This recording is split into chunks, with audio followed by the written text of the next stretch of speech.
Wingapo, which means welcome, cherished friends in the Algonquian language, the original language of Fairfax County. I'm here today to honor our ancestors and those of us who have survived to continue our culture in this land. My ancestors called Atan Akamik, our fertile country, giving thanks to the Creator for making everything in nature to help support our life. May the words of our mouths and the sincerity of our hearts be acceptable to you, O Lord, our Creator. Amen. Aho. Quite often, people speak of Native Americans of Fairfax County in the past tense, as in long ago, or historic presentations will reinforce the misconception that we are not still here. But I must remind people that although the English stole our fruits, cut off our branches, and cut the trees down, our roots are still here. And my people are a vibrant part of the fabric of this country, of Fairfax County, Virginia. The Powhatan Paramountcy, which stretched all the way from North Carolina up to Washington, D.C., was the dominant Native American organization that the English encountered when they came here and established Jamestown in 1607. The Spanish came earlier in the 1500s when they captured one of my ancestors. Some people say that Opechancanough, the younger brother of Powhatan, could have been part of the group of young people that were captured by the Spanish, taken to what they call New Spain, Christianized, and then brought back here. However, due to their wanting to visit their relatives, these indigenous young men came back with war parties. And the Spanish left Virginia, which is why we're speaking English today. A lot of people have the misconception that members of the Powhatan Paramountcy were a peaceful, calm, lovable agricultural people.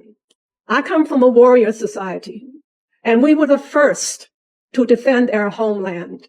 Homeland security for us basically started in the Caribbean in 1492. Also, even today, you'll find that Native Americans join our military organizations at a higher rate than any other ethnic group in this country because we love our homeland and we still defend our homeland.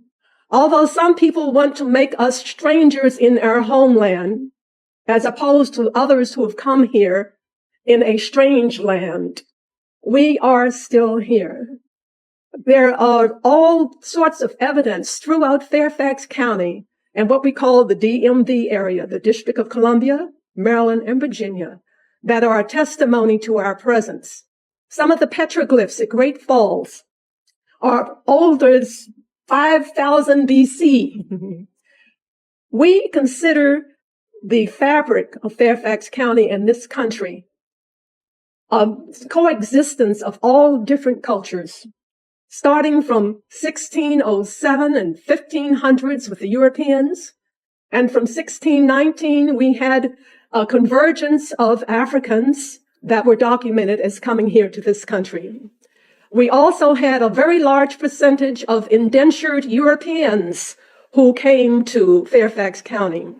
We all too often hear about those people who were enslaved under a heinous system of chattel bondage, but we seldom, if ever, hear about those people who came here as indentured people from Europe. And I'm mentioning that because there's a lot of emphasis placed on enslaved people, and we forget that probably most of the Europeans that came here were indentured. They weren't all the lords and ladies that arrived from England looking for better hunting or what they call the virgin land. My people call the widowed land. They wanted new experiences when they came to the Americas. When I think about the different people who were indigenous to Virginia who were here, quite frequently I hear the term Dogue, which is spelled D-O-G-U-E or D-O-E-G. I like to think about Toxnet because Toxnet was our main village. And I would like to emphasize the best, the apex of our villagers, rather than the assortment that were seen by John Smith in his travels.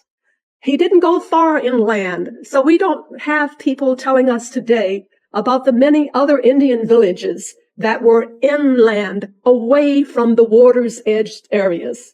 And it's important to remember that what we have today as highways were preceded by our waterways, which were our ancient highway system.